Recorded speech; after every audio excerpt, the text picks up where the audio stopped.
Bueno, buenas tardes a todos los que se han interesado por esta charla y que nos siguen ya desde sus pantallas. Creo que el tema de hoy, el tema que vamos a tratar, nuestra forma de pensar en los tiempos de la COVID-19, no les va a dejar indiferentes. Gracias al Instituto Polaco en Madrid por hacer posible este encuentro virtual y, como no, gracias a las 4 representantes del Grupo de Visegrado que hoy nos acompañan y a las que presentaré en unos instantes. Y les decía que el tema que hoy vamos a tratar no les va a dejar indiferentes porque se trata de una pregunta que está en el aire. ¿Nos está obligando la pandemia a repensar el mundo? Creo que es una cuestión que está en la mente de todos desde que el virus irrumpió en nuestras vidas. Todos somos conscientes de que nuestra realidad ha cambiado. Estoy seguro de que todos nos preguntamos cómo nos obliga esta situación a reinventarnos, a cambiar nuestra forma de pensar, aunque no tenemos siempre claro en qué dirección. Inevitablemente todos sentimos cierta zozobra ante lo que nos espera en el futuro y en este caso también nos preguntamos qué papel jugará la cultura en la sociedad post-coronavirus. Y ahora sí, antes de comenzar, permítanme presentar a nuestras invitadas, a nuestras amigas. Cada una representa a uno de los 4 países que forman parte del grupo de Visegrado. Eva Ewart es una reconocida periodista y cineasta polaca con una dilatada carrera a sus espaldas. Puedo destacar que Eva ha trabajado en Londres para la BBC y es autora y productora de documentales de investigación sobre política y sociedad, entre ellos sobre los casos de corrupción de Boris Yeltsin en Rusia, los campos de trabajo en Corea del Norte o la guerra civil en Colombia. Marta Potok, húngara, es traductora y editora de la colección Narradores de España, en la que está incluido lo más granado de la literatura española, como Miguel Delibes o Emilia Pardo Bazán. Además, Marta es autora de una colección de cuentos y tiene en su haber varias novelas. Susana Čapková-Tučanová, eslovaca, experta en protocolo y relaciones institucionales, traductora e intérprete, colaboradora habitual de medios de comunicación eslovacos y checos y presidenta y fundadora de la Asociación Checoslovaca en Barcelona. Y por último, que no la menos importante, Mónica Zgustova de la República Checa, Zgustova, perdón por mi pronunciación, escritora, traductora y periodista, colaborada con El País, The Nation y The Counterpunch. Tiene en su haber 60 traducciones del checo y del ruso. Es autora de 7 novelas que han merecido varios premios literarios y que han sido traducidas en varios idiomas. Además, también se ha atrevido con el mundo del teatro y los recitales. Muchas gracias a las 4. Y antes de entrar en esta cuestión que ya adelantaba, y como representantes de los países que forman parte del grupo de Visegrado, me gustaría que me contaseis algo que nos contaseis algo sobre esto, sobre el grupo de Visegrado. Yo os puedo decir que el interés en España o fuera de vuestras fronteras ha ido creciendo con los años, pero todavía es muy desconocido. ¿Cómo nace esta iniciativa? Y lo que más nos interesa, más allá de cuestiones políticas o económicas, ¿qué une a estos 4 países? ¿Qué une a los ciudadanos polacos, húngaros, eslovacos y checos? ¿Qué puede aportar el grupo de Visegrado en este contexto de pandemia y en ese futuro incierto que nos aguarda? Entonces, bueno, pues abro el debate y empezad como queráis. Puedes empezar tú, Eva, siguiendo el orden de los países más grandes en Visegrado. A ver, que a lo mejor a mí me gustaría que quizá empiece alguien otro con este tema, si es a ser posible. Aunque, bueno, Polonia tiene la presidencia del grupo de Visegrado desde julio de este año. Evidentemente ha tomado la presidencia en un momento muy complicado por cuestiones obvias en medio de la pandemia. Y yo creo que eso de manera cierta ha determinado, por ejemplo, cómo se maneja. Yo creo que ha determinado cómo se maneja todo el grupo. Yo creo que, o sea, desde mi perspectiva, yo creo que la cosa que salta más a la vista, que es la más importante de momento, son 2 cosas. O sea, las relaciones entre el grupo de Visegrado con el resto de la Unión Europea, que la cuestión de la integración, de que cómo se llevan las relaciones entre el grupo de Visegrado, por una parte guardando su identidad, pero por otra parte siendo la parte componente de la Unión Europea, eso siempre ha sido como un elemento bien clave. Y yo creo que incluso más ahora, y este tema seguirá siendo como principal, yo creo, en las negociaciones y en los contactos entre el grupo y los representantes de la Unión Europea. Y por otro, yo creo que tanto el grupo de Visegrado como la Unión Europea, lo principal es saber cómo sacamos adelante, cómo agarramos adelante de todo este caos que nos ha causado COVID-19 a cualquier nivel. O sea que yo incluso creo que las diferencias que hay entre, digamos, entre el grupo de Visegrado que se han esbozado en los últimos años y el resto de la Unión Europea irán desapareciendo ahora en frente de un, digamos, enemigo común, ¿no? Como es el virus.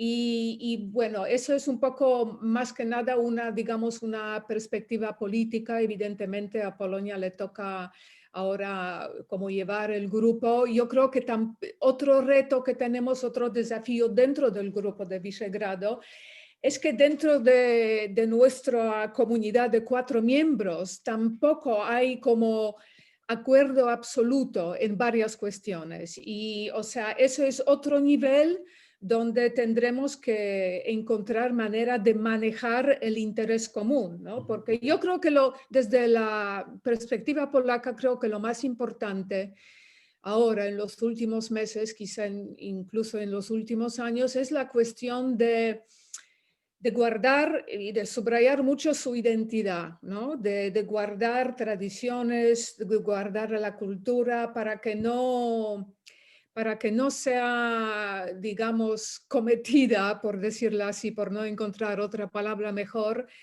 por estas tendencias globales dentro de la Unión Europea. Pero como dijo, todo esto, las diferencias inclusive entre los miembros que forman el grupo de Visegrado se verán, a mi entender, alejados por la cuestión común que tenemos que sacar adelante frente a ese desafío principal que tenemos. Y Marta, desde una perspectiva más histórica, ¿cómo nace este grupo? Y sobre todo, creo que a las personas que nos siguen desde sus pantallas, desde sus casas, ¿qué os une? ¿Qué os une a una historia común? Pero cuéntanos un poco qué os une a todos estos pueblos. Sí, para no volver a la época del rey Carlos Roberto, que es el antecedente histórico verdadero del grupo de Visegrado, que tuvo un acontecimiento importante en la historia de aquellos 3 países, entonces 3 reinos. Eso fue en el año 1336, si no me equivoco. Entonces, ese rey húngaro convocó a los 3 reyes, al rey de Polonia, al rey de Bohemia, para formar una unión, sobre todo económica y política. Y entonces, para retomar esa iniciativa, en el año 1991, se convocaron los presidentes de estos 3 países en el mismo Palacio de Visegrado para formar una unión entre estos 4 países para fomentar la preparación a la integración europea. Ese fue el objetivo principal entonces.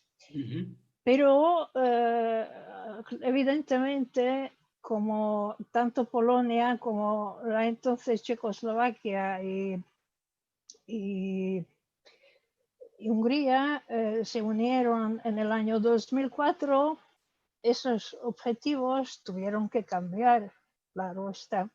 Entonces, yo desde mi punto de vista resaltaría el interés cultural del grupo de Visegrado desde el punto de vista de estos 4 países. Y es el Fondo de Visegrado que tiene un papel básico entre estos 4 países. ¿Por qué? Porque hay una posibilidad, un sinfín de posibilidades para los que trabajan en el campo de la educación, de la cultura, de la enseñanza, de la ciencia, colaboraciones, se otorgan becas, intercambios de estudiantes, por ejemplo, y puedo hablar de un programa en el que participé hace 2 años y que estuve con es un programa de residencia para escritores, traductores y periodistas también. Cada uno de los países elige 2 escritores o traductores o lo que sea todos los años Entonces, y están en las instituciones de anfitriones de estos 4 países. En Polonia es la vila Decius se pronuncia, que es el centro de ese programa. En Bratislava Centrum, centro de información literaria. En Hungría el Instituto Petőfi, el Museo Petőfi. Entonces estos escritores invitados pasan ahí entre 6 semanas o 3 meses y trabajan en su proyecto. No. Y es una plataforma de intercambio cultural entre estos 4 países, y eso es muy importante. Sí, de hecho parece que la cultura es una de las fortalezas del grupo de Visegrado, ¿verdad? Sí, También Susana sí, y Mónica, parece que es una de esas fortalezas, ¿verdad? Todo el mundo piensa en estos países como referentes culturales.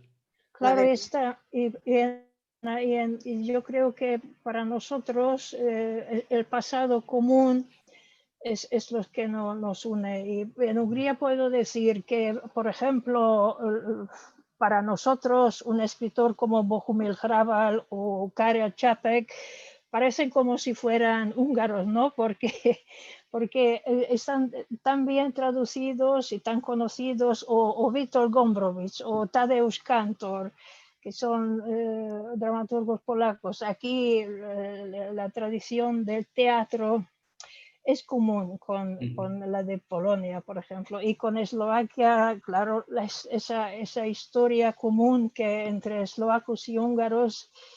También la literatura, que por ejemplo Maro y Sándor, que nació en Košice, la actual Košice se llama, y un sinfín. Sí. Pero la literatura y el mundo de la cultura sobre todo, ¿no? Sí. La verdad es que estoy totalmente de acuerdo con lo que habéis dicho, y esto de la cultura realmente nos une.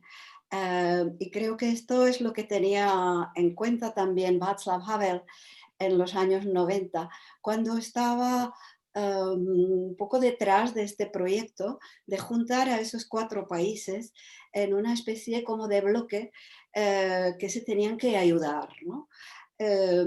Claro, precisamente porque tenemos un pasado común. Los 4 países eran parte del Imperio Austrohúngaro, y luego pues los 4 conocieron 4 décadas del comunismo, ¿no? Y también pasaron pues la Segunda Guerra Mundial de manera muy cruda. O sea que tenemos mucho en común, y bueno, pues quizás sí, en los años 90 tenía su lógica todo esto, pues montar una especie de bloque de países que se ayudarían.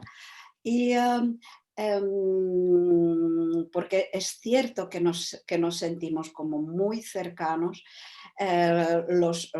digamos, las personas de este ambiente conocemos muy bien la cultura, muy a fondo.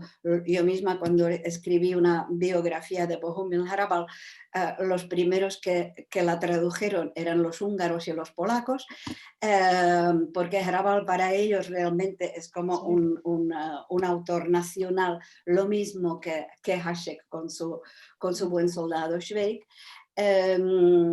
El problema es que ahora, desde la perspectiva checa, pues en la última década, digamos, este bloque ha empezado a actuar un poco como una especie de fortaleza contra la Unión Europea, ¿no? Entonces muchos intelectuales checos han estado preocupados por esta postura, y se han estado incluso cuestionando si era bueno que Chequia se quedara en este bloque durante más tiempo. Bueno, quería apuntar los pros y los contras. Y Susana, ¿cómo es la relación a nivel ciudadano? Es decir, ¿existen vínculos, tenéis vínculos entre húngaros, polacos, checos, a nivel ciudadano, más allá de los gobiernos que van cambiando con los años? ¿Existe ese vínculo, esa emotividad, esos lazos emotivos entre estos pueblos, o o no es así. Bueno, checos y eslovacos tenéis una historia por descontado, pero más allá.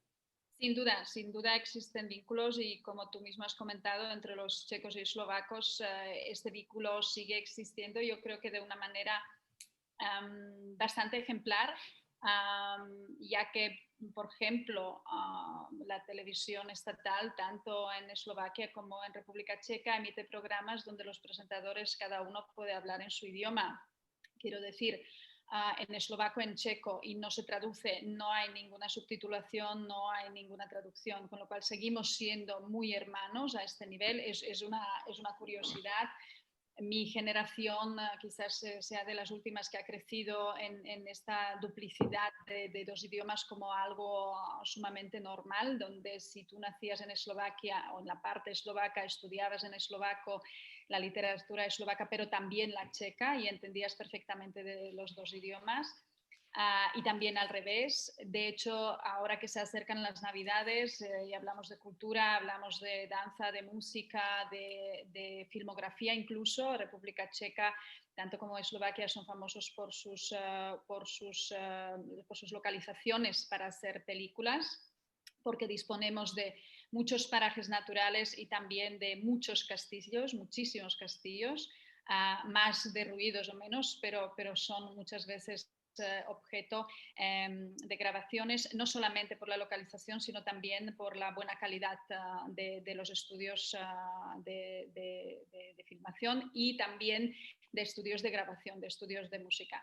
Pero quería apuntar en este sentido que hay un cuento de hadas que vemos todos, absolutamente todos, niños, mayores, adultos, abuelos, el día de Nochebuena, tanto checos como eslovacos, es en checo, pero lo vemos también en Eslovaquia, que es la Cenicienta o la versión cinematográfica.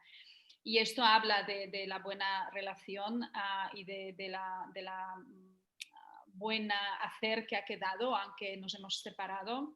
Eslovaquia es el miembro más joven del grupo Visegrad, después de los acontecimientos, como apuntaba Mónica, después del año 89, donde toda Centroeuropa sufrió grandes cambios. Eslovaquia se separa de República Checa y en el año 93 decide y sigue como miembro del grupo de Visegrad. Eslovaquia como país tiene una posición estratégica dentro de Centroeuropa. La capital, Bratislava, no llega a 60 kilómetros de Viena, por lo tanto para nosotros el aeropuerto de Viena es el aeropuerto de referencia, no es el de Bratislava, también el aeropuerto de Hungría. Y a nivel países hay una estrecha colaboración tanto con Polonia como con Hungría como con República Checa, cultural, que ya lo hemos dicho, son países donde la cultura se valora mucho en todos sus aspectos y en todas sus vertientes. El grupo Visegrado tiene un importante proyecto medioambiental, es un proyecto donde colaboran todos los países y donde se ha unido Hungría, Rumanía, Croacia y Eslovenia recientemente también. Es quizás uno de los proyectos más fuertes y el que más une a los tres países, a los 4 países. No se trata de cultura, pero es sin duda un tema y un problema actual que es importante. En colaboración con España, como decía Marta, hay propuestas de intercambios, becas, proyectos culturales que son importantes. Eslovaquia tiene un gran número de españoles trabajando sobre todo en el sector IT, también en la enseñanza. Yo destacaría que siendo un país pequeñito, porque somos 5,5 millones de habitantes, tenemos 7 institutos de enseñanza en castellano, completamente en castellano. Por lo tanto, la unión de alguna manera con España y con el castellano es buena. También, por supuesto, hay muchas personas que viajan a España. Es un país muy querido, hay mucho turismo vacacional, pero también hay un turismo congresual. La gente está presente, por ejemplo.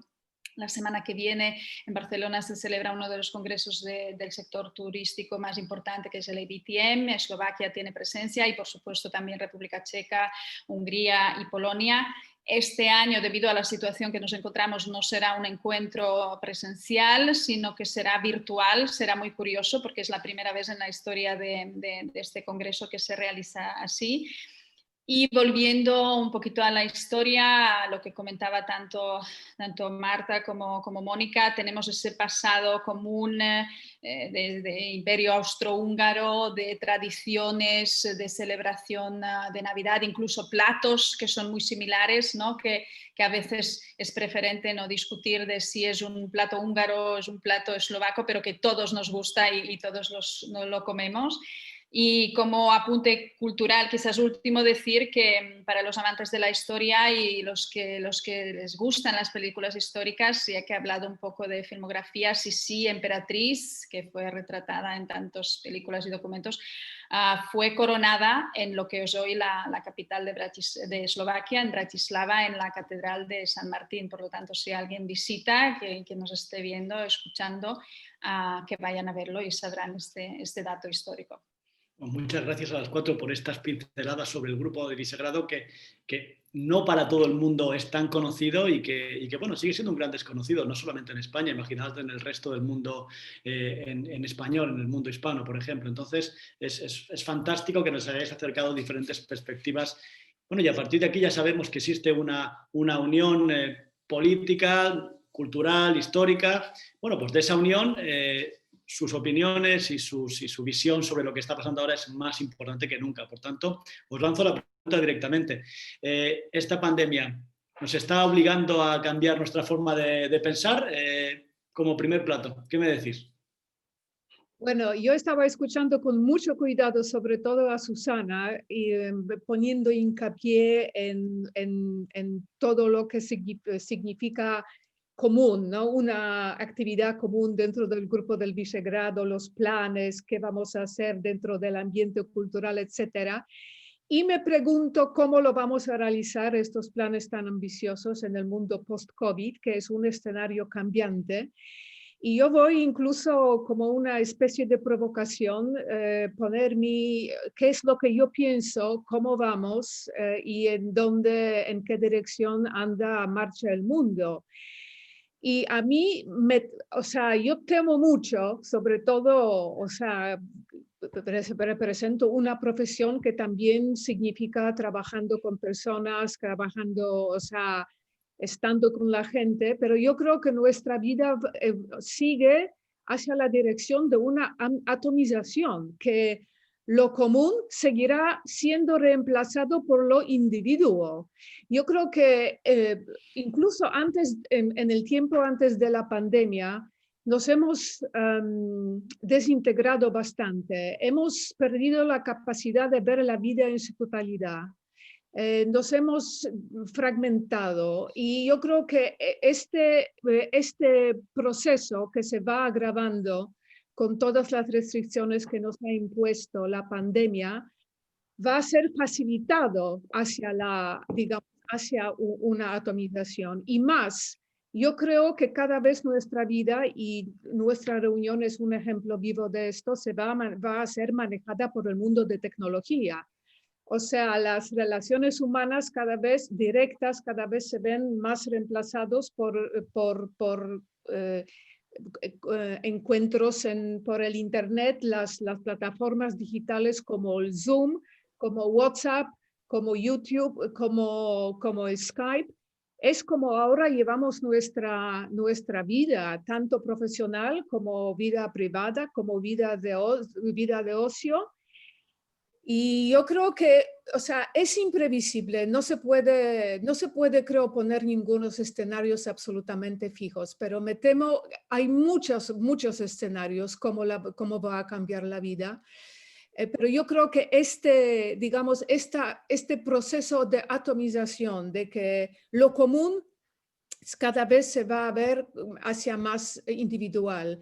Y yo creo que en cualquier nivel, tanto en el nivel de un país como del mundo, del mundo global, Y yo creo que eso es absolutamente inevitable. Y para terminar, porque por una cuestión, de momento estamos viviendo en un mundo de restricciones que nos están poniendo los gobiernos, que siguen, o sea, directamente son resultados de cómo se desarrolla la pandemia.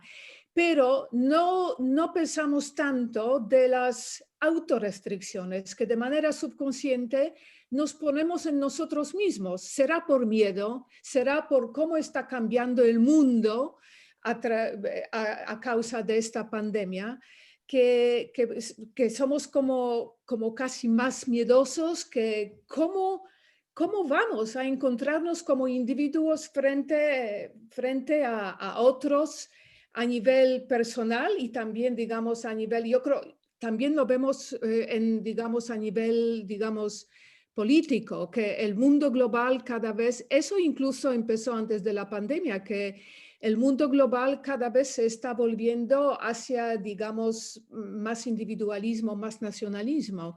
Y yo creo que esos procesos se van a seguir, digamos, desarrollándose en esta dirección. No sé si están de acuerdo. Estoy totalmente de acuerdo con lo que has dicho. No podría estarlo más. Y esto realmente del nacionalismo y todo esto, lo que de alguna manera ya estamos viviendo por las fronteras que están cerradas, pues lo vamos a vivir probablemente más, va a seguir adelante esto. Y esto me lo temo, la verdad, ¿eh? Es algo que no... creo que no es algo bueno, sino que es como una vuelta atrás. Al mismo tiempo, yo veo algunas tendencias que me parecen buenas. Creo que todos, durante todas esas cuarentenas, hemos tenido que pensar en nosotros, en qué es lo que nos gusta, qué es lo que somos, hacia dónde vamos, qué somos si nos quitan el mundo de la diversión, ¿no? O sea, que todas esas cosas que muchas veces nos tapaban la esencia nuestra misma, pues nos hemos tenido que encarar, estar cara a cara con nosotros mismos, con nuestro propio yo. Distintas personas lo llevan de distintas maneras. Hay muchas personas que se han deprimido. Esto ya lo sabemos, ¿no?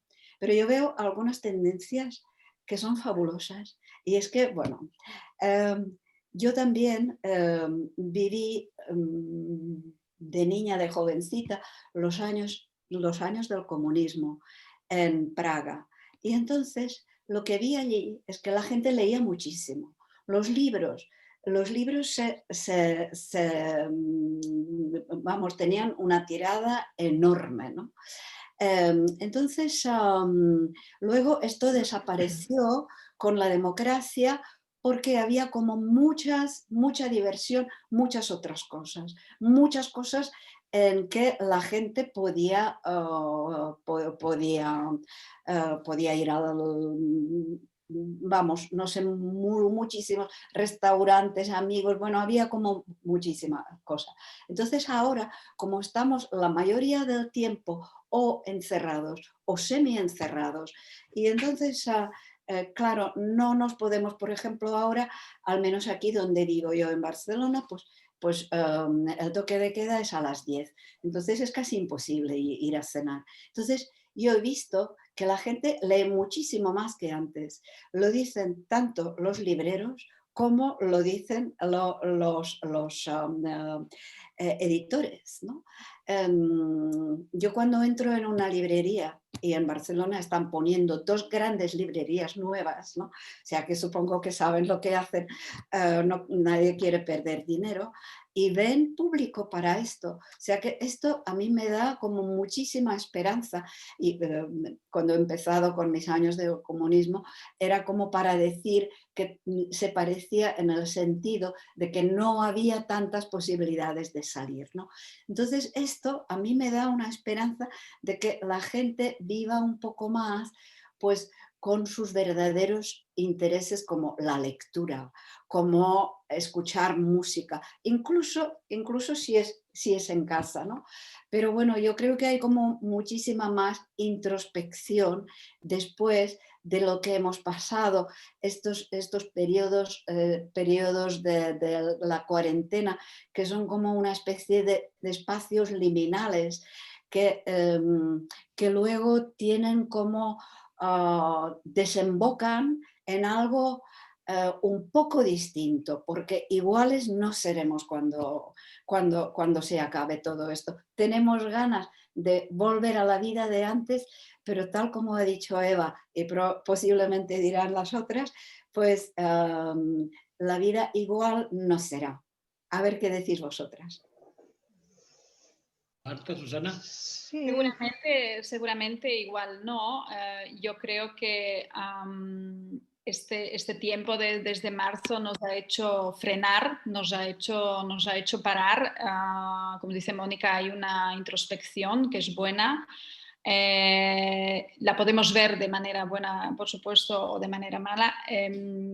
Es totalmente atómica, como dice Eva, sí, a todos los niveles. Pero también creo que si hablamos de cultura que se ha producido, y eso es gracias a las tecnologías, porque yo también viví el comunismo y viví pues, esa burbuja un poquito en la que estábamos encerrados y una de las maneras de escapar un poco, porque el tema de viajar estaba limitado, pues era precisamente leer, ¿no? Era la cultura y los que más viajaban quizás eran los deportistas y los músicos, las personas, músicos, bailarines, etcétera, las personas que se dedicaban a la cultura. Entonces creo que gracias a las tecnologías muchas personas han redescubierto la cultura en su esencia. Al cine seguramente hemos ido todos, ¿no? Pero ver una obra de teatro o hacer una visita virtual a un museo que tantas veces hemos pensado que iremos a ver porque lo tenemos al lado de casa, pero nunca lo hemos hecho porque no tenemos tiempo, porque tenemos que hacer una cosa, la otra cosa, los niños, los estudios, el coche, lo que sea. O, por otra parte, descubrir algún museo o una representación de ballet en la otra parte del mundo, porque el mundo virtual que tenemos hoy en día nos lo permite. Entonces, sí, seguramente hay una vertiente negativa, sobre todo para las personas que directamente trabajan en la cultura y que ven los teatros vacíos. Pero creo que a nivel personal, para el individuo, es interesante porque trabajando desde casa, como está obligada mucha gente, tenemos un poquito más de tiempo quizás, si podemos. Hemos descubierto que en casa también se está bien, que no hace falta correr todo el día por ahí y podemos disfrutar con ciertas limitaciones pues también de la cultura desde casa. Y creo que nos ha acercado en cierta manera. No estoy diciendo que es positivo para el sector, sino que a nivel personal, a nivel individual, quizás sí que hemos podido descubrir y, como decía Mónica, volver, ¿no?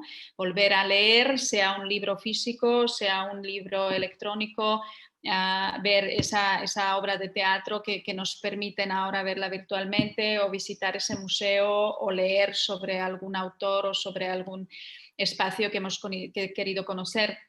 Esto también se traduce en los viajes, ¿no? Viajar es una cosa muy importante. Ahora estamos limitados. No sé cuántas de nosotras podemos volver a casa por Navidad. Yo creo que ninguna por todo lo que está sucediendo, y nos quedaremos celebrándolas aquí. Y los viajes también es un tema donde el sector ha intentado innovar y ha intentado acercar destinos, espacios, etcétera, etcétera, de manera virtual. Obviamente no es lo mismo, no disfrutamos y no podemos tener la misma vivencia yendo a un sitio o respirando ese ambiente de un museo o un ambiente de un teatro o un ambiente de ópera. Pero es una manera de poder disfrutar y de quizás redescubrir o de quizás aficionarse también en esta época, y luego cuando podamos, cuando todo este tiempo tan complejo pase, pues hacerlo de verdad, hacerlo en directo, y quizás la cultura pues puede de esta manera, en un pequeño porcentaje, pero yo tengo la esperanza de ganar más adeptos. La cultura en general y, por supuesto, como hablamos con autoras y compañeras traductoras, también adeptos lectores. La verdad es que hay cierto optimismo, me parece fantástico. Permíteme, Eva, que le ceda la palabra antes a Marta, porque quiero también escuchar. Pero bueno, veo cierto optimismo. Os voy a decir un apunte. Yo creo que la cultura muchas veces va asociada también a un cierto nivel económico, y ahora mismo las cosas no van muy bien. No sé si estaréis de acuerdo conmigo, lo hablamos más adelante, pero en todo caso, Marta, ¿cuál es tu punto de vista? ¿Eres también medianamente, moderadamente optimista o no?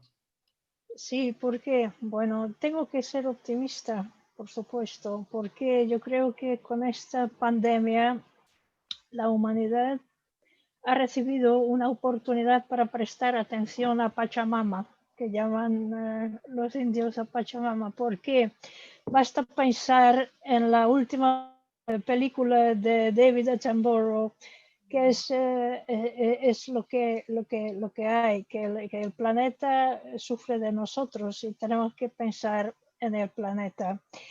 Y es un buen momento esa atomización, llamámoslo así, esa situación de empezar el camino hacia adentro, ¿no? Enfrentarnos con nosotros mismos, cada uno a su nivel de despertar, o llamemos como queramos, pero es una buena oportunidad para pensar de una manera distinta, como porque nada vuelve a ser como era antes, eso es evidente. A mí personalmente toda esta pandemia no me afecta mucho porque mi trabajo es individual. Yo vivo en un pueblo, tengo aquí a 10 minutos el bosque y salgo todos los días con los perros, o sea, en mi vida nada. Pero en el país la gente sufre mucho por no poder actuar como hacía y actuaba antes. Y lo que decís que aquí tenemos la posibilidad de leer, tenemos los libros, aunque tengo que decir que en Hungría justamente las bibliotecas eran las últimas que se abrieron en junio, y es una vergüenza, entre paréntesis, pero así fue. Se puede ir a partidos de fútbol, pero a la biblioteca no, así era. Los libros siempre tenemos al alcance de la mano. Está bien, no, si no vas a la biblioteca lo tienes en tu casa.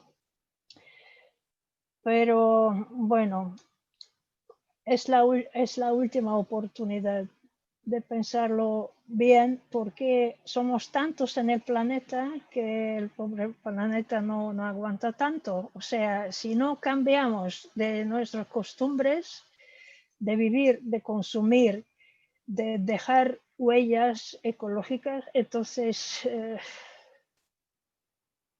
pues poca esperanza tenemos. Tenemos que ser positivos, optimistas, eso sí, Sin embargo, pero pensando, tenemos la cabeza, ¿no? Para pensar.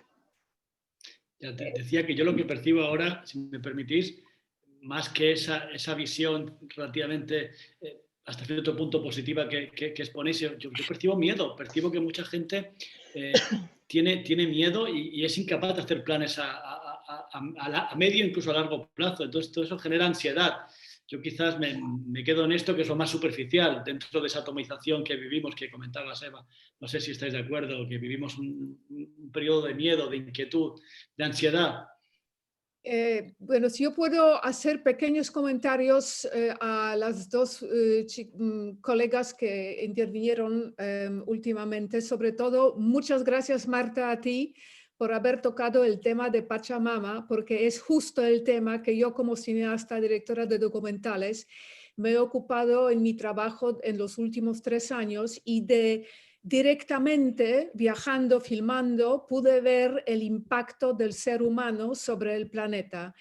Y de esto yo creo que el tema de ecología verde versus seguimos con los combustibles fósiles, yo creo que eso va a ser uno de los temas principales que va a surgir en el escenario post-COVID, que tenemos que reorganizarnos de nuevo en muchísimas maneras, pero sobre todo en la cuestión cambiar de que cómo estamos abusando de este planeta en términos de manejar los recursos naturales que se están agotando, o sea, todos, o sea, hay límites. Se puede sacar de la tierra de Pachamama y lo hemos sacado ya casi todo.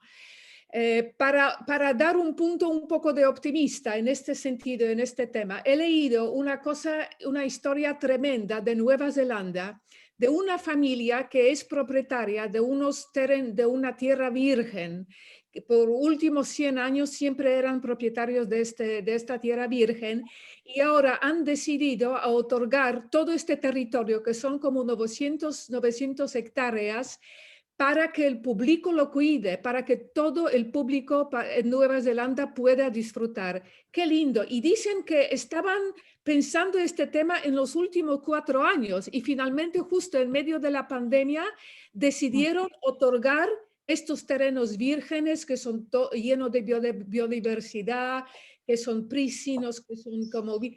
Tremenda la historia. Y me gustaría también reflexionar un par de palabras por lo que decía Susana, la vida cultural. Mira, yo creo que casi todos nos hemos acostumbrado a ver las películas por el internet en la pantalla de una computadora. Eso está bien, pero para mí, yo creo que un aficionado a la cultura antes de la pandemia siempre podría robar un tiempito de su horario súper ocupado para escapar a ver una obra de teatro, ir al museo y tal. Para mí personalmente, y lo he probado durante la pandemia, para mí personalmente ver una obra de teatro en la pantalla de computadora es como disfrutar de un helado a través de un vidrio. O sea, no lo compro y realmente me siento súper frustrada o sea, verme forzada de disfrutar de mucha cultura, de lo que ofrece cultura de manera, o sea, de manera en el mundo virtual. Ojalá, menos mal que por lo menos tenemos esto, pero a seros sincera, no me gusta para nada. Gracias. Hasta esta charla, mira, como estamos aquí. No disfruto, pero ir a un museo. Sí, bueno. Gracias. Bueno, la verdad es que los museos, no, por ejemplo, ahora mismo ya no los han cerrado. Al menos aquí en Barcelona los museos han sido casi como las únicas instituciones que se quedaron abiertas, ¿no? A pesar de que todo lo demás estaba cerrado, ¿no? O sea que esto es, bueno, las librerías también estaban abiertas, cosa que es como muy, muy importante. Y sí, yo entiendo, o sea que para tu pregunta, Ignacio, claro, evidentemente hay mucha gente que está pasando como miedo, que no sabe qué pasará, que muchos sectores lo están pasando muy mal. Los restaurantes han abierto solo este lunes y por ejemplo, pues el turismo de momento lo está pasando muy, muy mal. Yo de todas maneras creo, me da la sensación que después de este parón que estamos pasando ahora, que habrá un boom, como en los años 20. Yo creo que vamos a ver como en los años 20, después de la Primera Guerra Mundial, aunque yo no soy de las que compararía lo que estamos pasando con una guerra, de ninguna manera. Una guerra es otra cosa completamente distinta cuando las bombas caen encima. Pero creo que, bueno, después de todo esto habrá un boom y creo que, bueno, que muchos se podrán de alguna manera recuperar, aunque no todos, eso es verdad. Y de todas maneras, yo cuando hablo con mis colegas y gente en general de Latinoamérica, de Estados Unidos, de Asia, vamos, de muchos lugares, entonces francamente me siento muy agradecida de ser una ciudadana de la Unión Europea, porque es que aquí han pensado en nosotros, en los ciudadanos, en las pequeñas y medianas empresas. O sea que han pensado en los fondos de cómo ayudarnos a todos. Esto en otras partes pues no existe y yo creo que es como muy importante y esto claro, yo creo que todos deberíamos agradecerlo. Hoy es el día Thanksgiving, el día de agradecimiento que lo celebran en Estados Unidos y a lo mejor pues nosotros también podríamos hacer un pensamiento en lo que tenemos aquí en Europa. Y en este escenario, también te lanzo a ti la pregunta, Susana, y ahora retomas lo que han dicho, pero ¿creéis que los medios de comunicación, vosotros los conocéis, Eva, Susana, Mónica, sobre todo colaboráis, están jugando un papel bueno, malo? ¿Cómo podemos valorarlo en vuestros países? Sobre todo me interesa, también nos interesa conocer vuestra perspectiva desde vuestros países. ¿Cuál es el papel que están jugando los medios de comunicación en esta crisis que vivimos? Los medios de comunicación son importantes, sin duda, porque es los que nos nutren de la información. Yo personalmente, aparte de colaborar, sigo a diferentes medios de comunicación españoles, por supuesto, pero también eslovacos y checos. Y creo que tenemos que saber discernir, y hoy en día tenemos otra vez, por la facilidad de poder conectarnos virtualmente a donde queramos del mundo, estando cómodamente en nuestra casa, de alguna manera de informarnos de varias fuentes. Y creo que esto es importante, ¿no? Porque el sensacionalismo ha tomado gran parte de la información sobre el COVID durante toda esta época, desde marzo. Yo sé las noticias, por ejemplo, que se han publicado en Eslovaquia, donde yo he hablado con periodistas y les he dicho, no, esto exactamente no es así. Sobre España me refiero, donde se decía que esto es una catástrofe y casi que la gente se está muriendo en la calle, ¿no? Para exagerar un poco.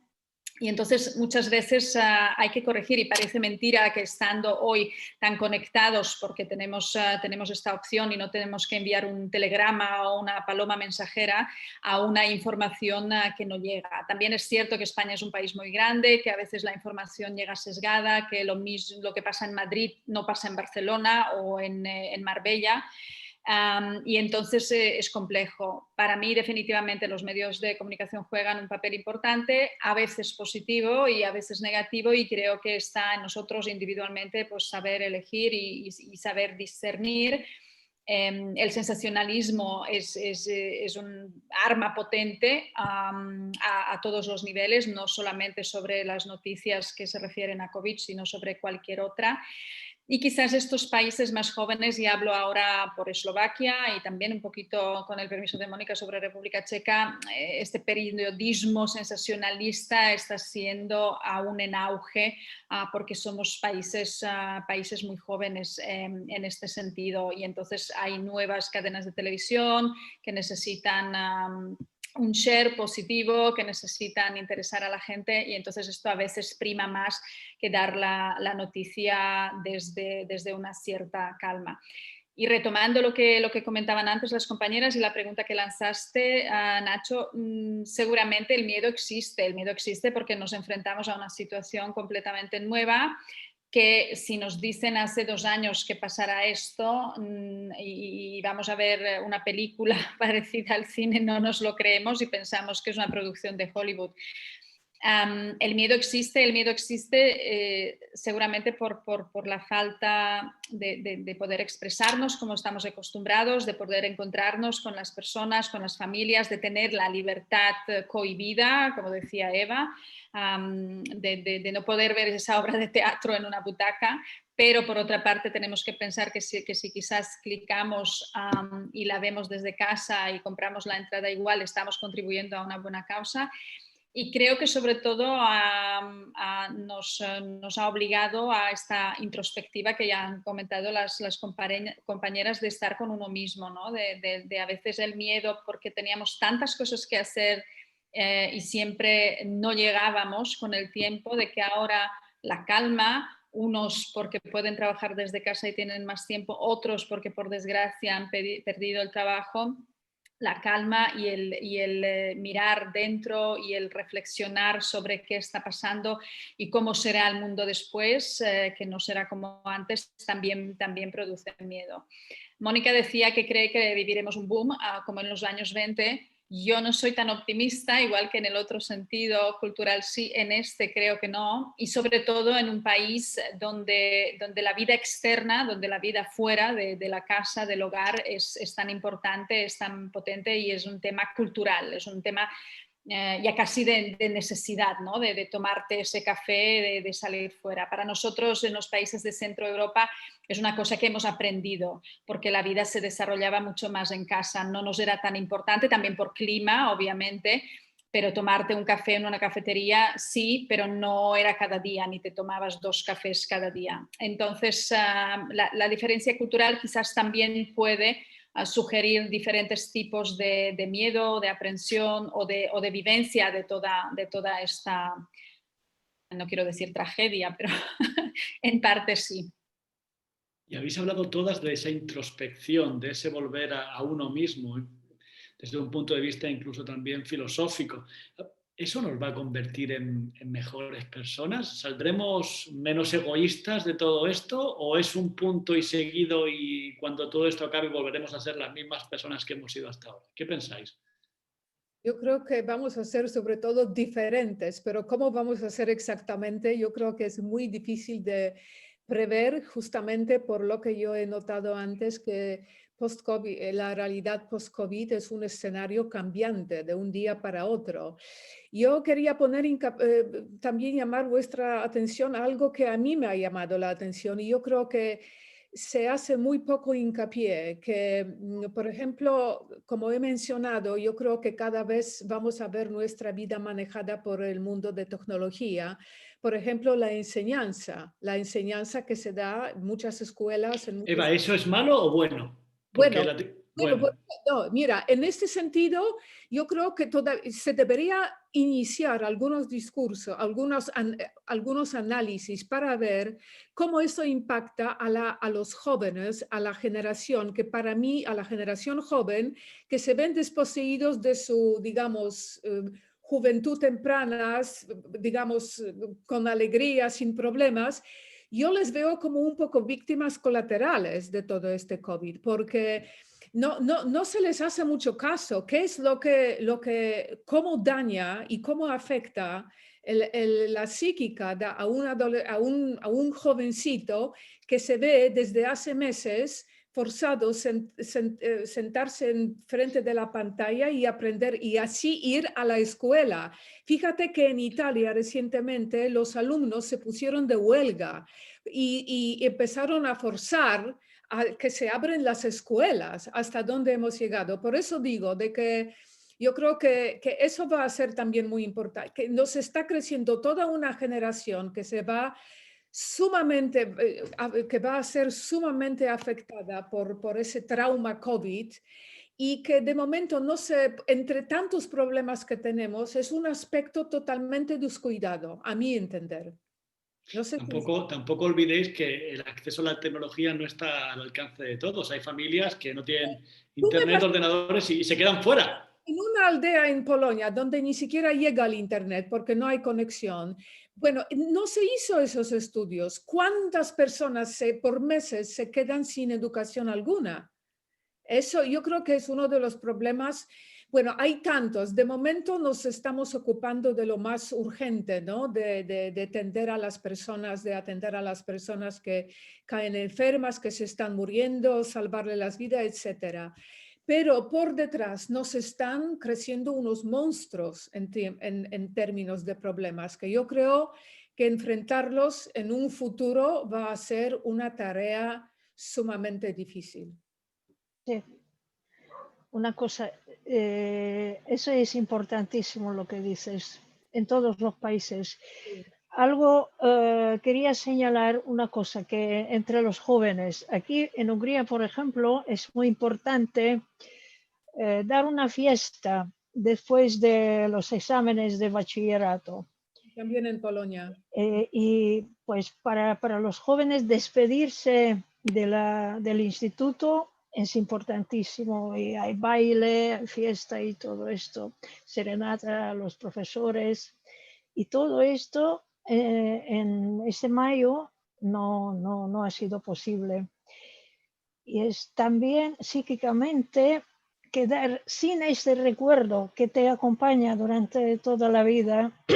Eso es una pérdida que afecta mucho. Y la falta de los compañeros, etcétera, etcétera. O sea, los psicólogos tienen que prepararse para eso. Estamos hablando del periodo más importante desde el Sí. punto de vista de la formación de un ser Sí, humano.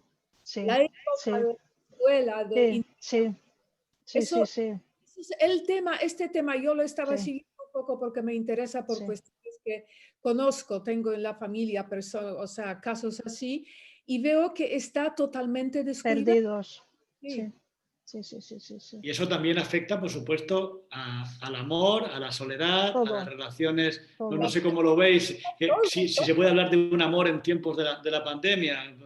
Y eso que tú que has apuntado antes, que si seremos mejores o peores, a mí me gustaría creer, porque bueno, de hecho, estamos enfrentados con nuestra propia fragilidad, ¿no? O sea que todo el mundo ve lo frágil que es el ser humano, el hombre, ¿no? Entonces, esto lo vamos a tener durante mucho tiempo. O sea que, claro, aunque cuando ya no haya COVID, que bueno, que la verdad es que todavía no ha desaparecido y tampoco sabemos cuándo va a desaparecer. Algunos especialistas dicen que vamos a estar como bastante tiempo todavía con el COVID. Pero claro, cuando se acabe, que un día se acabará, los virus mutan y si no va a desaparecer, pues se convertirá en una gripe. Pero luego también vendrán las secuelas que han quedado en muchas de las personas que habían cogido el COVID y que a lo mejor ya lo han superado, pero han quedado las secuelas. Y las secuelas son físicas, pero también mentales, ¿no? O sea que esto que habéis dicho de los jóvenes, esto también son de hecho secuelas del COVID. O sea que yo creo que vamos a estar como realmente enfrentados con la fragilidad del hombre durante mucho tiempo y vamos, me gustaría creer, no quiero tampoco pecar de optimista, pero me gustaría creer que al darnos cuenta de la propia fragilidad vamos a comportarnos un poco mejor, tanto hacia el planeta como hacia otro ser humano. Sí, es verdad, es importante lo que dices, perdona, porque tiene que ser punto de partida, esto, lo que dices, que nuestra fragilidad, porque nos tenemos, por ejemplo, si nos ponemos frente a un volcán que dejó de funcionar hace 8 millones de años, entonces podemos juzgar qué somos nosotros en el universo, dentro del universo del que formamos parte. Y eso tiene que ser punto de partida, esa fragilidad. Volviendo a Nacho, lo que tú mencionaste antes, el tema del miedo. Yo creo que el miedo que la mayoría de nosotros, los seres humanos, sentimos, se debe al hecho que de repente hemos descubierto que, en contrario de lo que nos gusta creer que somos los humanos, los seres, yo qué sé, misteriosos, bien complejos, no, somos muy simples, Sí. somos criaturas de hábitos, nos gusta seguir programas, estructuras, y de repente todo esto desaparece. Programas, estructuras, todo se está derrumbando. Entonces lo que nos queda es el miedo. Bueno, y entonces todo eso, o sea, el mundo súper ordenado donde cada uno de nosotros sabe su papel, sabe cómo seguir, sabe cómo desenvolverse, de repente desaparece. O sea, y tenemos que construir todo de nuevo y yo creo que de ahí un sentido nos entra todo, hasta pánico, que ya no es un miedo, yo creo que muchos sienten hasta pánico.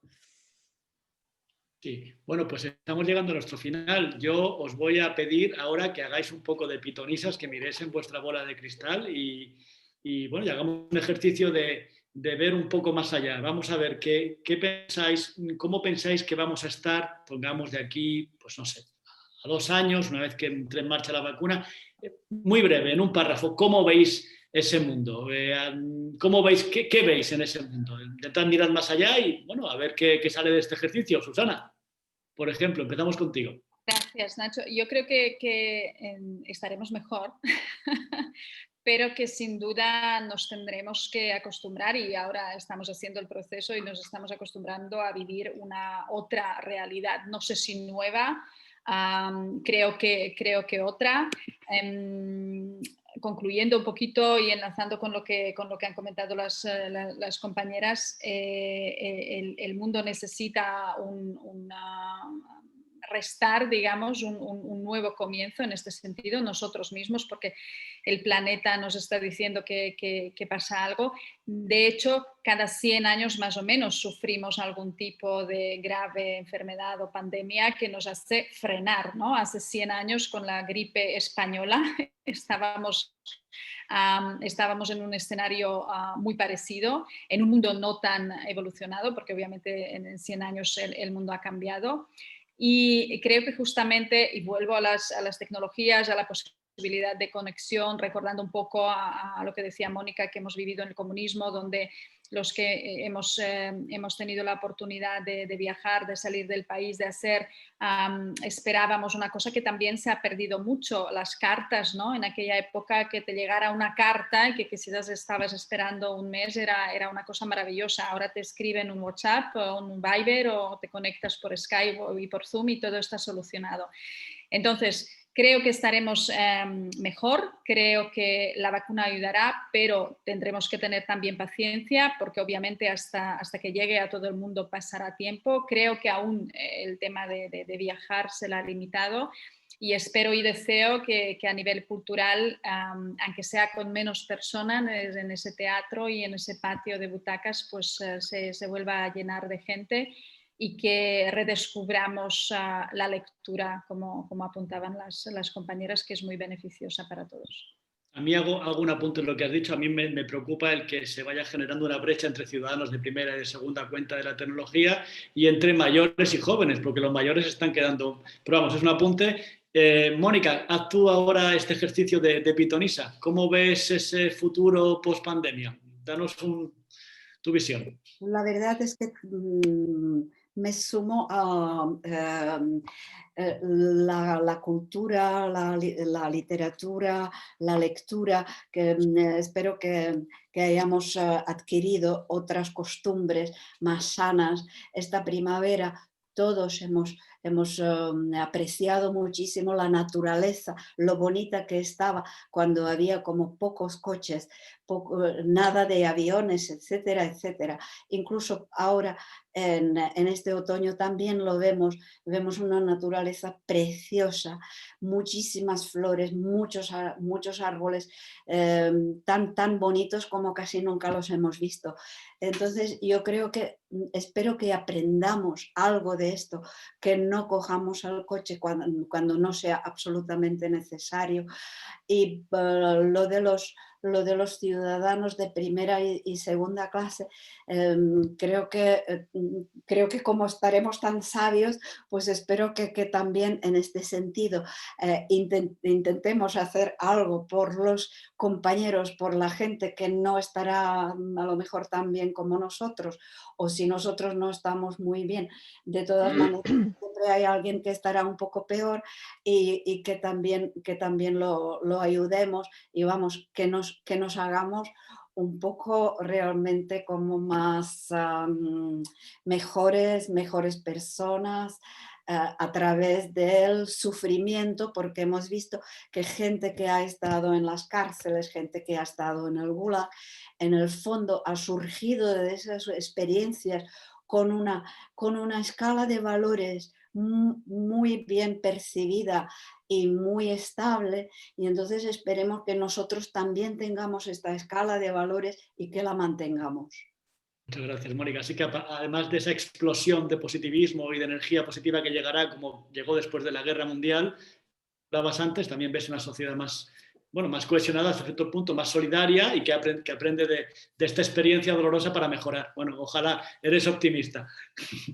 Marta. Sí, yo iba a destacar el fenómeno que veo a la gente viajando, no tanto en avión, sino en trenes y andando. Y se me ocurrió que ya en el siglo XII se peregrinaba de Hungría a Santiago. Hay apuntes, o sea, se puede saber. O sea, tenemos esa perspectiva, tenemos dos pies y hay que ¿cómo decirlo? No, ralentar en italiano, lo sé, pero en español no se me... Ralentizar. ¿Cómo? Ralentizar. Ralentar el ritmo. Es que no es lo contrario de acelerar. Sí, sí, ralentizar. Eso, ralentizar el ritmo, eso. Es lo que tenemos que hacer. Y claro, lo veo ya en esta época de la pandemia en el país, la solidaridad entre los ciudadanos y el papel que juega la sociedad civil en Hungría. Es importante y yo creo que eso va a seguir así porque muchas veces son la gente de la calle que saca adelante todo en el país. Así Ojalá sea posible esa vida más tranquila, más en contacto, ¿por qué no?, con la naturaleza y más una vuelta a ese mundo previo a la globalización, que ya por cierto es imparable. De hecho, ya hablar de globalización no tiene sentido porque ya está más allá. Pero ojalá signifique un poco un freno de mano para ese avance. Bueno, Eva. Bueno, yo voy a ser corta, incorporando un poco las reflexiones de mis compañeras. Yo creo que no vamos en el mundo post-COVID, post-pandemia, no vamos a ser ni peores ni mejores, sino diferentes. ¿De qué manera diferentes queda por definir? Creo que también vamos a intentar una nueva definición, qué es el mundo global y todo el fenómeno de la globalización, porque yo creo que eso va a cambiar de manera fundamental y va a surgir una nueva forma del globalismo, también queda por definir, y eso resultará justamente con el modo como vamos a cambiar de manera de trasladarnos. Yo creo, y bueno, y eso a mí me interesa mucho porque viajar por el avión es una parte fundamental de mi trabajo. Yo creo que los viajes por el avión, como de momento los vemos como un derecho innato casi de las personas, se va a volver en un producto de lujo. Un pasaje para un avión va a ser un producto de lujo en un mundo post-COVID. Gracias. Gracias, muchas gracias a las 4. Creo que ha sido una charla súper interesante y bueno, todos hemos podido aprender un poco de las opiniones del resto.